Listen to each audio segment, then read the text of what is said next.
So what is up guys, ngayon magtatutunan naman tayo. Buhatin natin to. So ngayon guys, mag-home service tayo at pinapakita ko sa inyo kung paano yung preparation na ginagawa natin. So nagdadala tayo ng maleta, nandyan na po yung ilaw natin sa loob, yung ating built-in na armrest, yan yung pinaka-cover sa taas.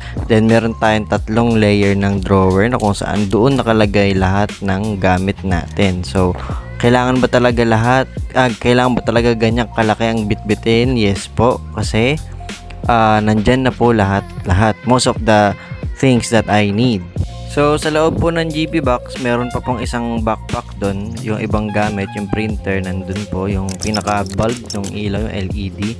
Then syempre isang maliit na bag na lang for inks. Yun lang po, yung 3 na yun para makapag home service tayo. Siya nga pala guys, pupunta tayo ng Santolan, yung malapit sa Sabongan, kasi doon po tayo mag-home service. So ang gusto ko nga pong i-share sa inyo guys, itong pantali ko dito, nakalimutan ko lang yung tawag, pero napaka-solid nito. Dati kasi nagtatali pa ako yung panglubid, then sobrang tagal. Ito may locking system na siya and madali na rin siyang alisin pagkakailangan. Pero ang pinaka-importante sa lahat guys, napaka-secure kahit gaano pa kalaki at gaano pa kabigat yung inyong dala. Pero gayon pa man, dapat tama ang pagkakakabit ninyo. Katulad nitong gawa ko dito. Example lang. So, ito, dalawa nga yung binili ko, para isa sa pa-horizontal, isa rin sa pa-vertical, para secure na secure. Actually, may extra pa akong ganyan, kulay orange. Iba naman yung style niya.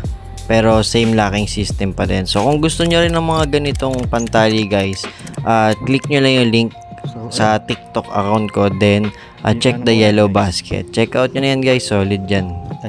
So ayan, dinadouble check ko muna kung talagang maganda yung pagkakakabit ko at mahigpit talaga para walang makawala. Then minimake sure ko na nakasarado at nakalock yung mga drawer natin kasi may built-in lock po yan.